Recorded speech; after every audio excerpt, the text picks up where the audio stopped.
Let me know actually in the comment section, what do you think the best January, or give me your top three. Give me your top three January signings of the Premier League era. Listen, Manchester City, I think they might have done the business in January. I cannot lie to you. I cannot lie to you. Big up to everybody. Marc Guehi, Antoine Semenyo, they've turned out to be some real title defining signings. Now, of course, it's not just them, it's the whole team. Bernardo Silva, Rodri, obviously Erling Haaland, Cherky, of course. But I genuinely believe, especially if Manchester City go on to win this league, I feel if they didn't sign these two, if in fact, you know what, even if they don't win the league, without these two, I don't feel that they get close. I really don't. I really, really don't. I, I mean, we'll take a look at some January signings, of the past, in terms of some of the great ones that we've seen, back in the day, kind of thing. And I'm not going to say that these two would be on the pedestal of those other players, even though those other players had enough time to become, those kind of players. But what I will say is the level of importance is very difficult to match. Very difficult to match. There's not going to be many players on that list that you say, oh, yeah, they came in, we won the league when we weren't in a position to win the league. I feel like usually, if there is any, and again, people will probably have to remind me, but they might have already been in a position to kind of win the league. There might be one or two. Again, I can't remember every January signing that kind of, came in. There's a lot of January signings who I felt did have really good impacts. We think about Papi Cisse. Do you know what I mean? Remember that Newcastle? He was one of the best January signings, that I've kind of seen in recent memory. But we're talking about Premier League title here.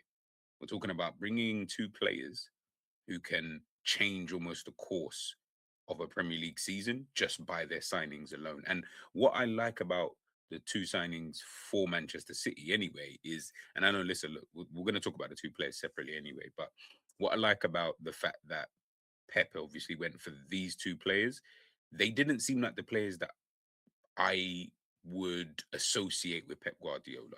They didn't really seem like that.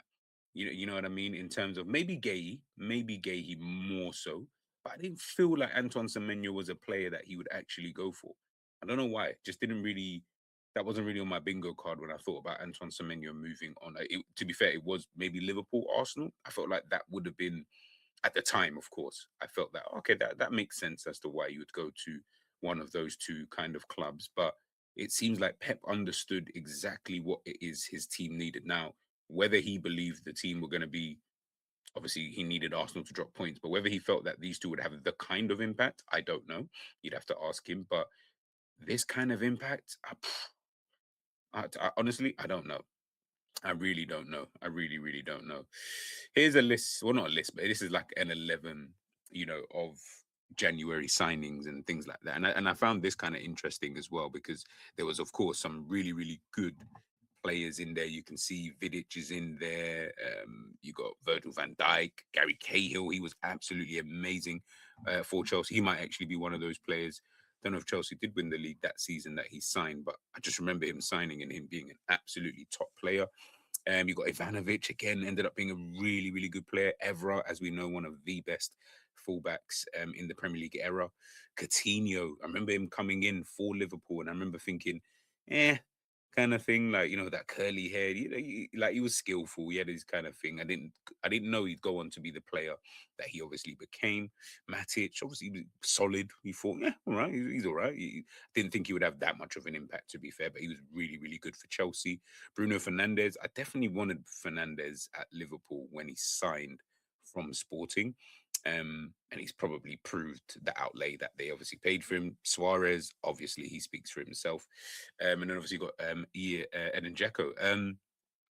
Yeah, and listen, there's so, as I said, Papi Cisse obviously could have been in this 11. There's so many other players that have been signed, of course, in the January transfer window. So let me know actually in the comment section, what do you think the best January, or give me your top three.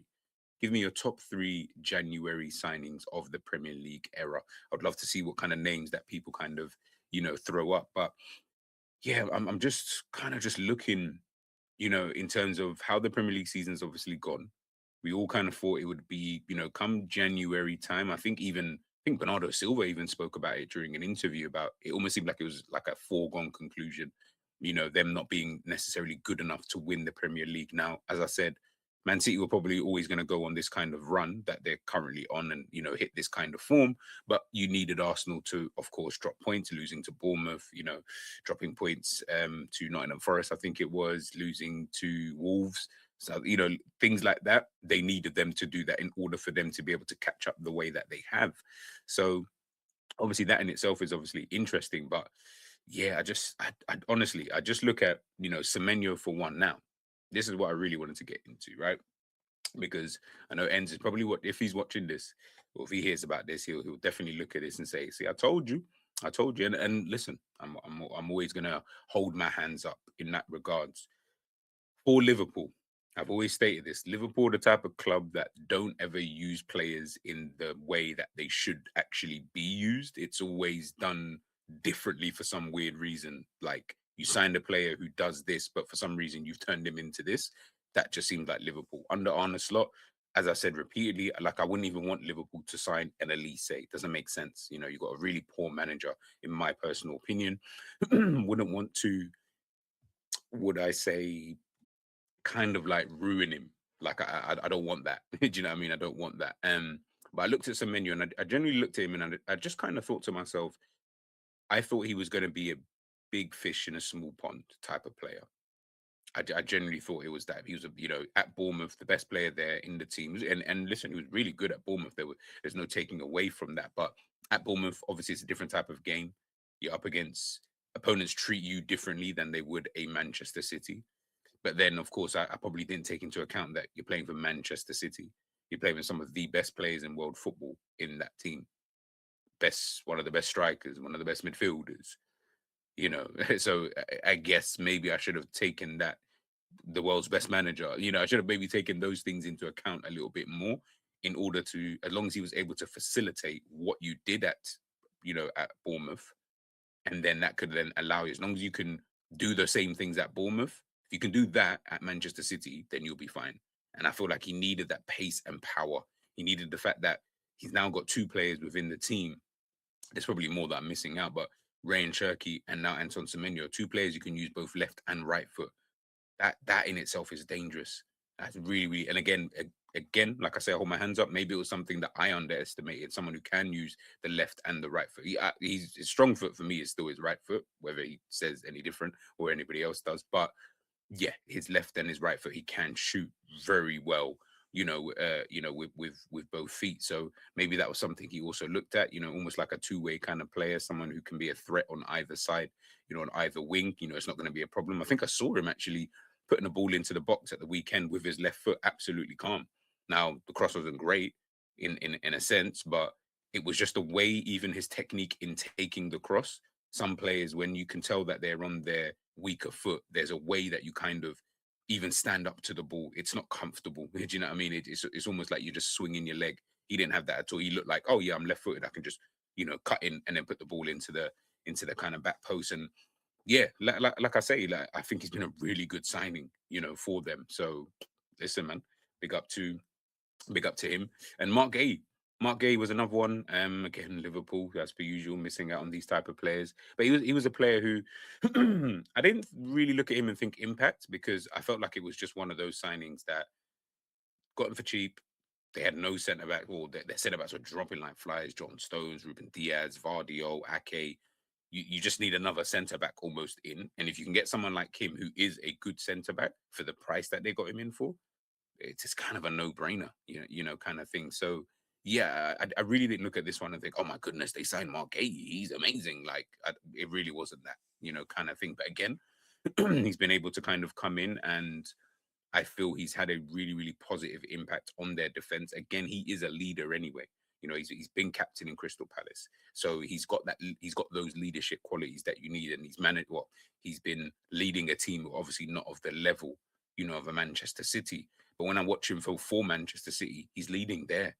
way he talks to that back line, the Kushanovs and stuff, the Mateus Nunes on one side, or Nico O'Reilly. Again, it's a young back line.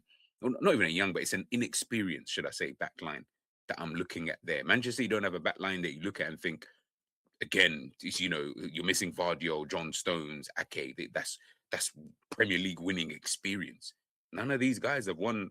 Mateus Nunes, I think, has, but but not playing as a right back. But that back four, they're not used to winning Premier Leagues. Do you know what I mean? Like, they're not used to how that kind of works, and it almost seems like he's been able to kind of knit that together.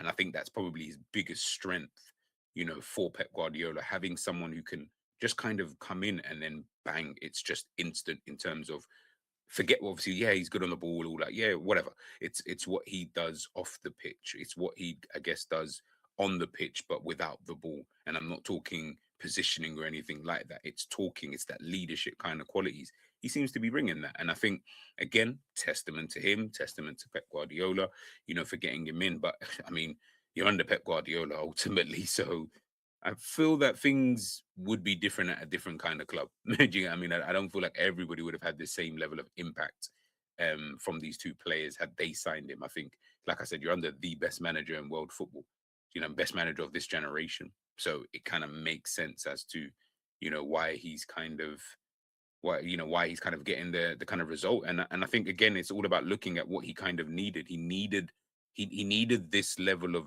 um leadership qualities. He needed the level of physicality. He needed the level of, what I say, somewhat experience in the Premier League, more so than anything, as opposed to, he could have probably assigned another winger than Antoine Semenyo. I'm pretty sure he would have had the pick of the litter. But let's get Semenyo in, someone who doesn't need to acclimatize to the Premier League. He's already one of the better players in the Premier League. So now it's just about, can you just acclimatize to what we're doing? Marc Guehi, same thing. Don't need him to acclimatize to the Premier League, which is what we all talk about. Other players always need time, need time, need time. You don't need time. No, no, no, no, no. He's good with, I just need to come in. Can you do what I need you to do? If I can drill that into you, pause, very, very quickly, then you'll be absolutely fine. And I think so far they seem to have done that. So again, the question is, are they title defining signings, and how much of an impact do you guys think that these two players have had? But like I said, let me know in the comment section as to who you think or who has been some of the best. Give me your top 3 January signings in the Premier League era. Leave your thoughts, and I'll catch you guys soon, man. Peace.